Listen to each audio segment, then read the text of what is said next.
नमस्ते बच्चों, आप सभी का इस वीडियो में स्वागत है।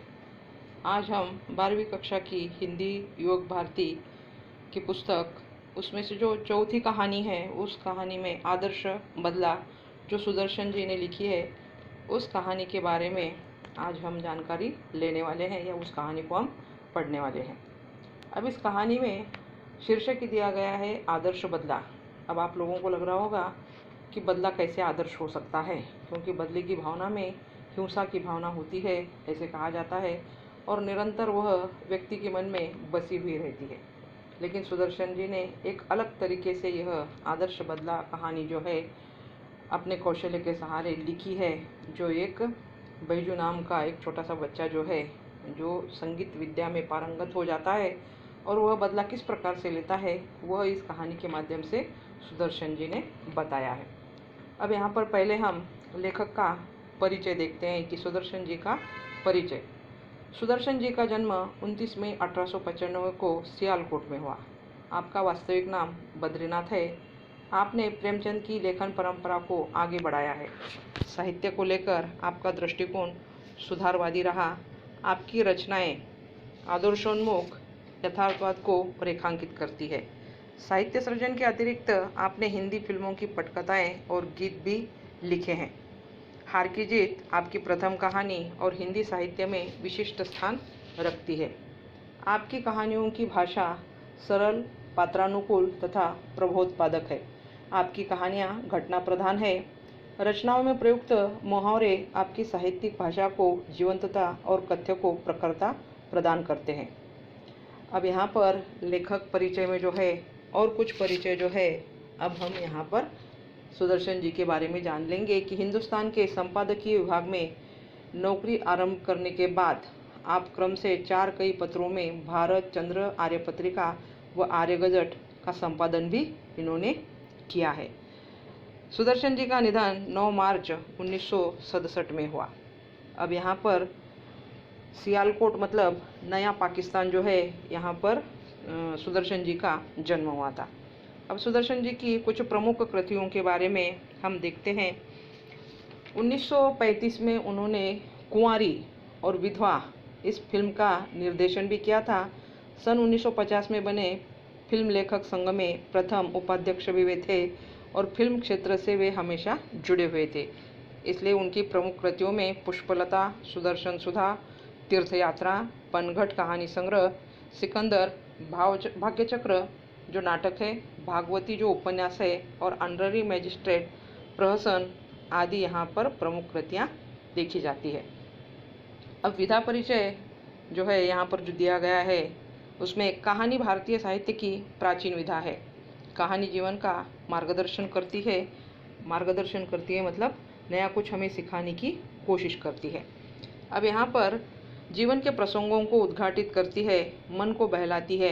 अंतः कहानी विधा का विभिन्न उद्देश्यों के अनुसार वर्गीकरण किया जाता है। सरल सीधी भाषा, मुहावरों का सटीक प्रयोग, प्रवाहमान शैली कहानी की प्रभावोत्पादकता को वृद्धिंगत करते हैं। प्रभावोत्पादकता का अर्थ होता है आगे बढ़ाने की प्रक्रिया, और वृद्धिंगत करना मतलब बढ़ाना जिसे कहा जाता है। तो विधा परिचय में जो दिया गया है कि सुदर्शन जी की जो कहानी है वह नया सीखने वाली है, नई सीख देने वाली है, मार्गदर्शन करने वाली है। अब यहाँ पर लेखन विधा परिचय में जो है और कुछ बातें जो है उनके सम्मान के संबंध में हम देख लेते हैं कि सन 1945 में महात्मा गांधी द्वारा प्रस्तावित अखिल भारतीय हिंदुस्तान प्रचार सभा वर्धा की साहित्य परिषद में सुदर्शन जी को सम्मानित किया गया था। फिल्मों के गीत और कहानियों के कारण आज फिल्म जगत में इनका नाम अग्रणीय रूप से लिया जाता है। साहित्य जगत में भी सुदर्शन जी ने बहुत नाम कमाने की कोशिश की है। अब यहाँ पर आप स्क्रीन पर देख रहे हैं कि पाठ परिचय जो है हम देखेंगे। अब सुदर्शन जी ने ये जो प्रस्तुत पाठ लिखा है, उस प्रस्तुत पाठ में लेखक ने बदला शब्द को अलग ढंग से व्याख्यात करने का प्रयास किया है।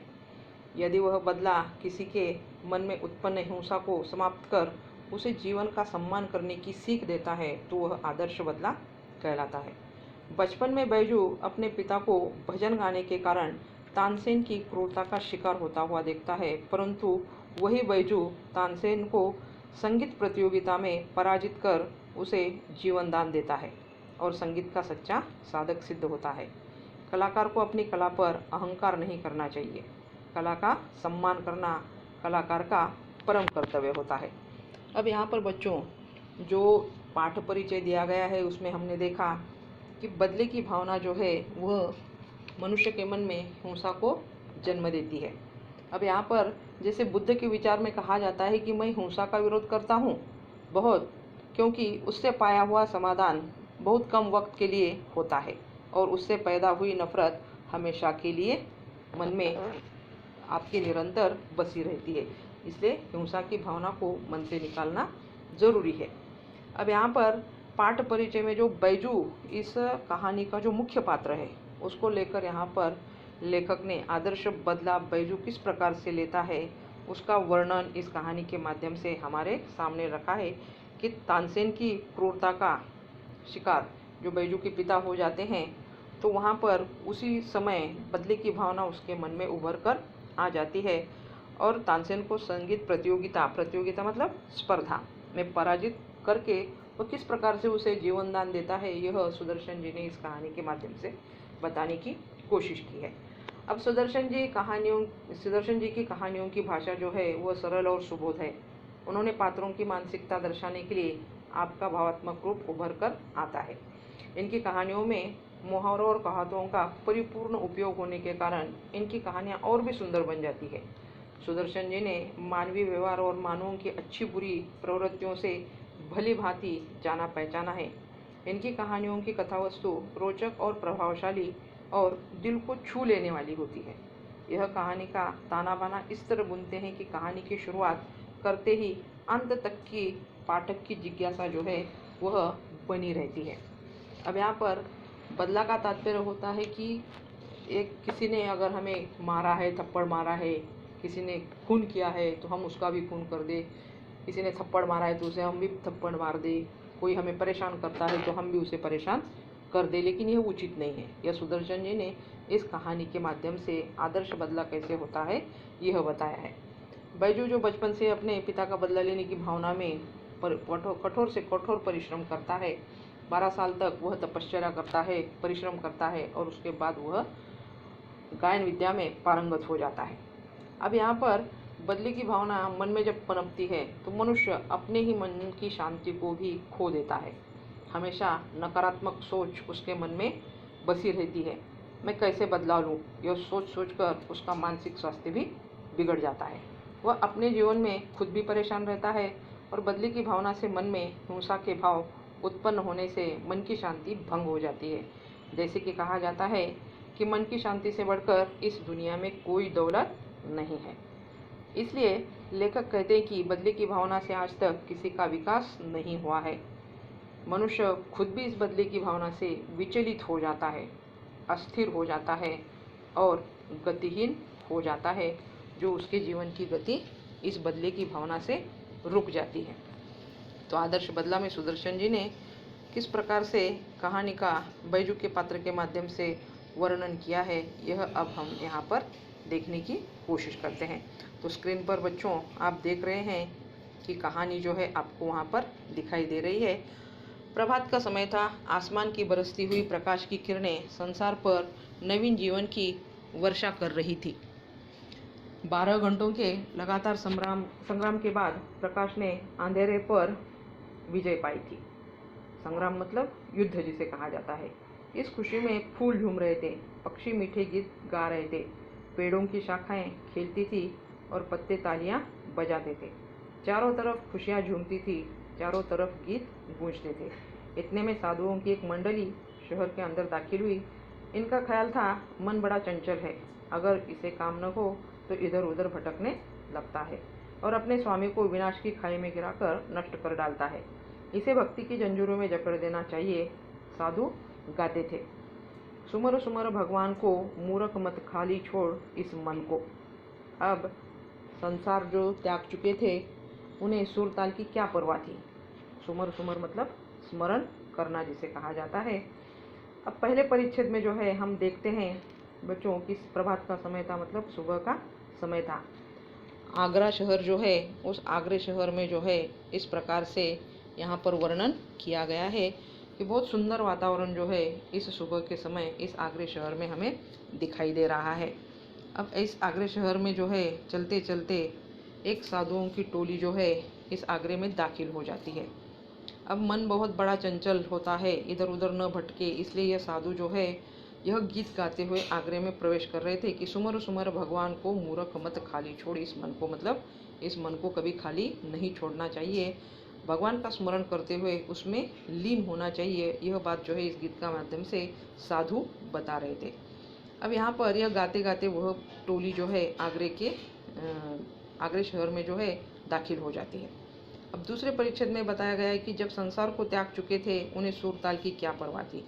कोई ऊंचे स्वर में गाता था, कोई मुंह में गुनगुनाता था, और लोग क्या कहते हैं इन्हें इसकी जरा भी चिंता न थी।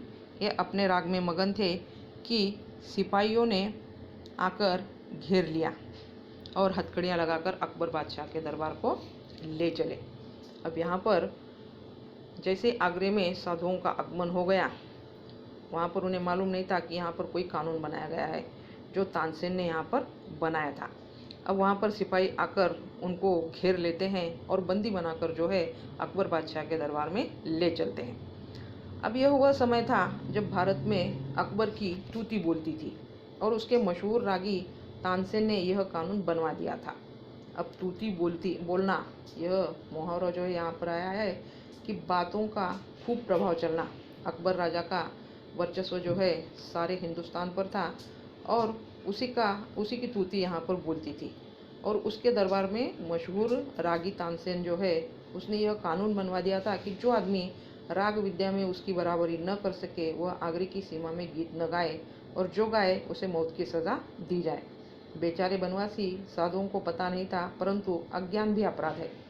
अब वह अज्ञान थे इस बात से कि यहाँ पर कौन सा कानून बनवाया गया है। मुकदमा दरबार में पेश हुआ। तानसेन ने राग विद्या के कुछ प्रश्न किए। साधु उत्तर में मुंह ताकने लगे। अकबर के होंठ हिले और सभी साधु तानसेन की दया पर छोड़ दिए गए। अब इस परिच्छेद में जो है बच्चों बताया गया है कि अकबर राजा के वर्चस्व में, राजा के दरबार में जो नवरत्नों का दरबार था उसमें से तानसेन जो है उनके नवरत्नों में से एक खास आदमी था और उसने यह कानून बनवाया था। उसको जो है अपनी विद्या पर बहुत घमंड था, अहंकार था कि मेरे जैसा गाने वाला इस संसार में दूसरा कोई नहीं है।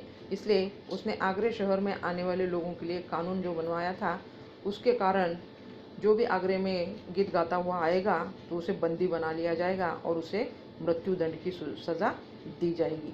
लेकिन साधुओं को यह मालूम नहीं था, इसलिए वह गाते गाते आगरे के शहर में आ चुके थे। दया निर्बल थी। निर्बल मतलब कमज़ोर। वह इतना भार न सहन सकी। मृत्युदंड की आज्ञा हुई। केवल एक 10 वर्ष का बच्चा छोड़ा गया। बच्चा है, इसका दोष नहीं, यदि है भी तो क्षमा के योग्य है। मृत्युदंड मतलब मौत की सज़ा जो है यहाँ पर सुनाई गई। यहाँ पर अकबर बादशाह के दरबार में यह साधु लोग खड़े कर दिए गए और अकबर ने सिर्फ होंठ हिलाए, लेकिन तानसेन की दया पर उन्हें छोड़ दिया गया और तानसेन ने इन साधुओं को मृत्युदंड की सज़ा दे दी। अब इनके साथ एक छोटा सा बच्चा जो 10 साल का था, वह बच्चा है इसलिए उसे इसका कोई दोष नहीं, वह क्षमा के योग्य है समझकर उसे छोड़ दिया गया। अब बच्चा रोता हुआ आगरे के बाज़ारों से निकला और जंगल में जाकर अपनी कुटिया में रोने तड़पने लगा। वह बार बार पुकारता था, बाबा तू कहाँ है? अब कौन मुझे प्यार करेगा और कौन मुझे कहानियाँ सुनाएगा? लोग आगरे की तारीफ़ करते हैं, मगर इसने तो मुझे बर्बाद कर दिया। इसमें मेरा बाबा छीन लिया और मुझे अनाथ बनाकर छोड़ दिया। बाबा तू कहा करता था कि संसार में चप्पे चप्पे पर दलदले और चप्पे चप्पे पर कांटों की झाड़ियाँ हैं। अब कौन मुझे इन झाड़ियों से बचाएगा? कौन मुझे इन दलदलों से निकालेगा? कौन मुझे सीधा रास्ता बताएगा? कौन मुझे मेरी मंजिल का पता देगा? अब यहाँ पर बच्चों देखिए कि जिस परिस्थिति में एक छोटे से 10 वर्ष के बालक के सामने उसके पिता की हत्या की जाती है, मृत्युदंड की सज़ा दी जाती है, उस बालक की मानसिक अवस्था का वर्णन जो है यहाँ पर सुदर्शन जी ने किया है। अब उससे उसका जो है बाबा छीन लिया गया था, वह अनाथ बन गया था, मतलब उसकी छत्र छाया छीन ली गई थी। अब उसके सामने जो है इस संसार में चप्पे चप्पे पर दलदले और कांटों की झाड़ियाँ थी। मतलब बहुत सारे संकट उसके सामने थे कि यह अनाथ बच्चा इस बड़े संसार में कहाँ पर अकेला घूमेगा, यह उसके सामने समस्या खड़ी थी। कांटे मतलब दुख जिसे कहा जाता है। अब मुझे कौन इन झाड़ियों से बचाएगा, कौन मुझे इस दलदल से निकालेगा, इस प्रकार की गुहार लगाकर वह बार बार जोर से अपने बाबा को पुकारने की कोशिश कर रहा था। अब मुझे मेरी मंजिल का पता कौन बता देगा, वह आशा में इधर उधर देखने लगा। इन्हीं विचारों में डूबा हुआ बच्चा देर तक रोता रहा। इतने में खड़ाऊं पहने हुए, हाथ में माला लिए हुए, राम नाम का जप करते हुए बाबा हरिदास कुटिया के अंदर आए और बोले, बेटा शांति करो, शांति करो। खड़ाऊं मतलब लकड़ी की बनी हुई पादुका, जो आप देखते हैं कि लकड़ी से बनाए हुए पाँव में पहनने वाले औजार जो है बनाए जाते हैं। अब यहाँ पर राम नाम का जप करते हुए बाबा हरिदास जी जो है उसी समय कुटिया के अंदर प्रवेश करते हैं और उस बच्चे को बिलखता हुआ देखकर वह उसे शांति करो इस प्रकार से बोलते हैं। बैजू उठा और हरिदास जी के चरणों में जाकर लिपट गया। वह बिलख बिलख कर रोता था और कहता था, महाराज मेरे साथ अन्याय हुआ है, मुझ पर वज्र गिरा है, मेरा संसार उजड़ गया है, मैं क्या करूं, मैं क्या करूं। हरिदास बोले, शांति शांति। बैजू ने हरिदास के चरणों से और भी लिपट कर कहा, महाराज शांति जा चुकी, अब मुझे बदले की भूख है, अब मुझे प्रतिकार की प्यास है, मेरी प्यास बुझाइए। हरिदास ने फिर कहा, बेटा शांति शांति। यहाँ पर शब्द आया है प्रतिकार, मतलब बदला। अब बदले की भावना, बदले की प्यास जो है बैजू के मन में उभर आई थी। अब हरिदास जैसे गुरु उसके सामने खड़े थे और बार बार जो बच्चा अस्थिर था, जिस बच्चे ने अपने पिता की मौत देखी थी, उसे बार बार वह शांति शांति कहकर चुप कराने की कोशिश कर रहे थे। हरिदास ने फिर से कहा कि बेटा शांति शांति। बैजू ने करुणा और क्रोध की आंखों से बाबा जी की तरफ देखा। उन आंखों में आंसू थे और आहें थी और आग थी। जो काम जबान नहीं कर सकती उसे आंखें कर देती है, और जो काम आंखें भी नहीं कर सकती उसे आंखों के आंसू कर देते हैं। बैजू ने 2 आखिरी हथियार चलाए और सिर झुकाकर खड़ा हो गया। अब एक तरफ से वह जोर जोर से बिलख बिलख कर रो भी रहा था। अब यहाँ पर जबान से वो कुछ कह नहीं रहा था, लेकिन उसकी मानसिक अवस्था पूरी तरह से हरिदास जी जान चुके थे। और यहाँ पर आंखों ने और आंसुओं ने काम कर दिया और दोनों हथियारों को चलाए हुए वह हरिदास जी के सामने सिर झुकाकर खड़ा हो गया। अब यहाँ पर हरिदास के धीरज की दीवार आंसुओं की बौछार न सह सकी और कांप कर गिर गई। उन्होंने बैजू को उठाकर गले से लगाया और कहा, मैं तुझे वह हथियार दूंगा जिससे तू अपने पिता की मौत का बदला ले सकेगा। बैजू हैरान हुआ, बैजू खुश हुआ, बैजू उछल पड़ा। उसने कहा, बाबा आपने मुझे खरीद लिया, आपने मुझे बचा लिया, अब मैं आपका सेवक हूँ। अब यहाँ पर हरिदास के समझाने पर बैजू शांत हो गया। बैजू के शांत होने के बाद आंसुओं की बौछार भी थोड़ी कम हो गई और हरिदास जी ने कहा कि तुझे बदला लेना है ना, तो मैं तुझे वह बदला लेने वाला हथियार तुझे दूंगा और उस हथियार से तू अपने बाबा का बदला ले लेगा। यह कहने के साथ ही बैजू खुश हो गया और वह उछल पड़ा। उसकी खुशी का ठिकाना नहीं रहा और उसने जो है यहाँ पर पूरी तरह से सेवक बनकर नतमस्तक वह हरिदास जी के सामने हो गया। हरिदास जी बोले, मगर तुझे 12 बरस तक तपस्या करनी होगी, कठोर तपस्या, भयंकर तपस्या। बैजू ने कहा, महाराज आप 12 बरस कहते हैं, मैं 12 जीवन देने को तैयार हूँ। मैं तपस्या करूँगा, मैं दुख झेलूँगा, मैं मुसीबतें उठाऊँगा, मैं अपने जीवन का एक एक क्षण आपको भेंट कर दूँगा। मगर क्या इसके बाद मुझे वह हथियार मिल जाएगा जिससे मैं अपने बाप की मौत का बदला ले सकूं?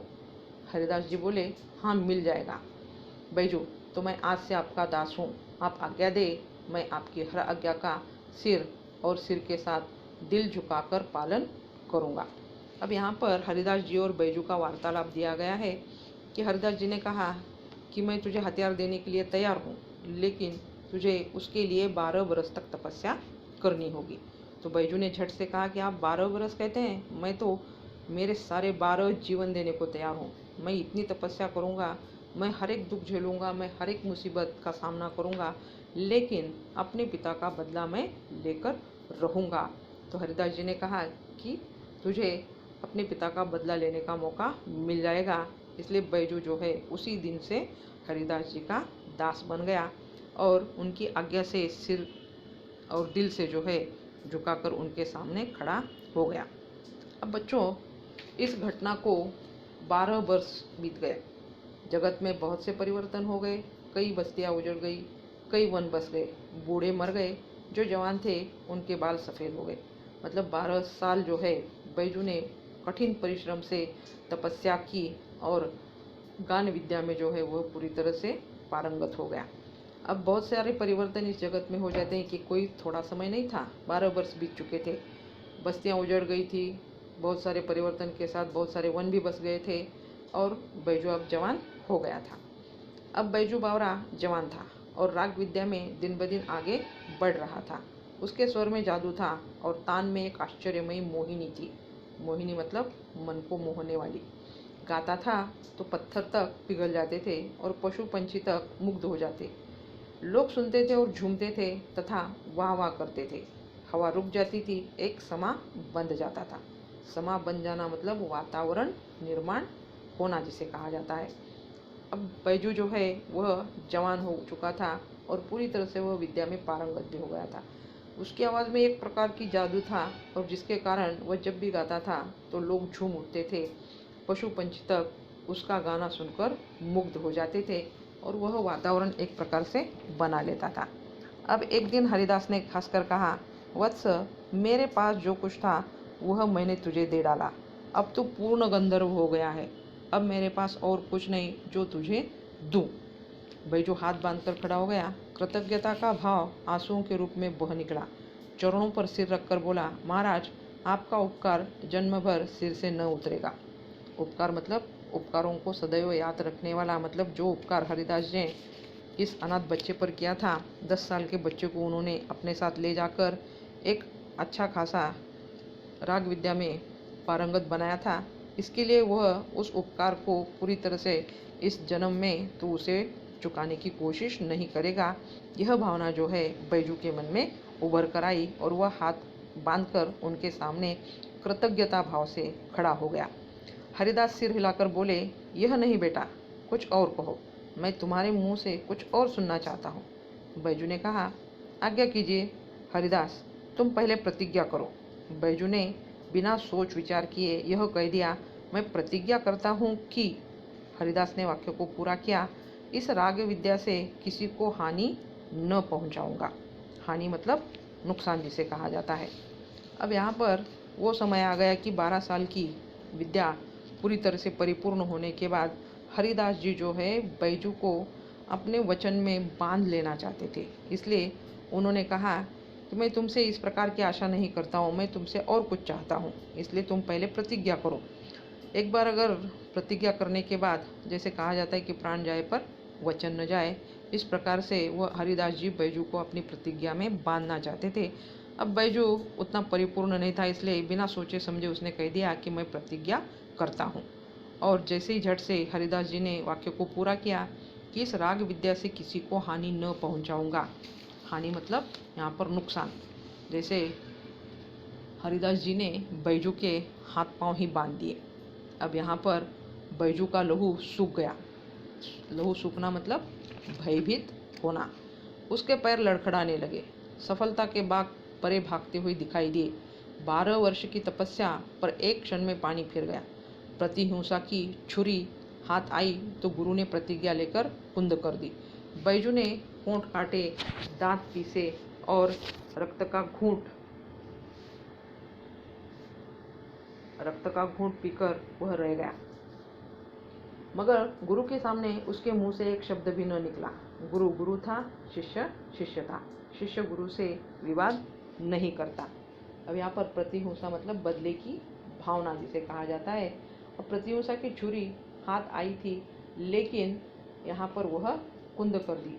कुंद करना मतलब बोथरा करना बिना धार का। जैसे चाकू होता है, छुरी होती है, लेकिन वह बिना धार की होती है। उस प्रकार से यहाँ पर बैजू पूरी तरह से इस विद्या में पारंगत हो गया था और उसके हाथ में हथियार आया था, लेकिन उस हथियार को हरिदास जी ने जैसे उससे छीनने की कोशिश की थी। उसे अपने वचनों में बांध दिया था कि मैं किसी को अपनी विद्या से हानि नहीं पहुंचाऊंगा। 12 साल तक जो बदली की भावना बैजू के अंदर पनप रही थी, वह एक पल में जैसे लड़खड़ा गई और वह भयभीत हो गया। मगर गुरु के सामने उसकी एक न चली।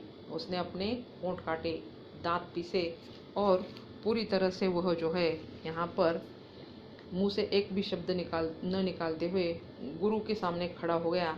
गुरु गुरु था, शिष्य शिष्य था। मतलब गुरु से वह विवाद नहीं कर सकता था। तो बच्चों, यहाँ पर जो मार्गदर्शन करने वाला होता है, मार्गक्रमण करने वाला होता है, ऐसा गुरु हरिदास जो है यहाँ पर मिल गए थे बैजू के लिए। लेकिन उन्होंने उसे 12 साल तक तपश्चर्या करने पर उसको बदले की भावना को परिवर्तित नहीं किया था, क्योंकि उसी बदले की भावना के कारण आज बैजू परिपूर्ण बन गया था। गान विद्या में वह गंधर्व बन गया था, पारंगत हो गया था। इसलिए हरिदास जी 12 साल की प्रतीक्षा कर रहे थे, लेकिन जब वह परिपूर्ण हो गया था तो उन्होंने उसे अपने वचनों में बांधने की कोशिश की। तो गुरु शिष्य जो है वह गुरु से कभी विवाद नहीं करता। यह बात जो है विशेष रूप से यहाँ पर बताई गई है कि गुरु के बताए हुए मार्ग पर वह मार्गक्रमण करने के लिए तैयार हो गया। अब बच्चों, बाकी की बची हुई कहानी जो है हम अगले वीडियो में देखेंगे, उसे हम उसमें पूरा कर देंगे। धन्यवाद।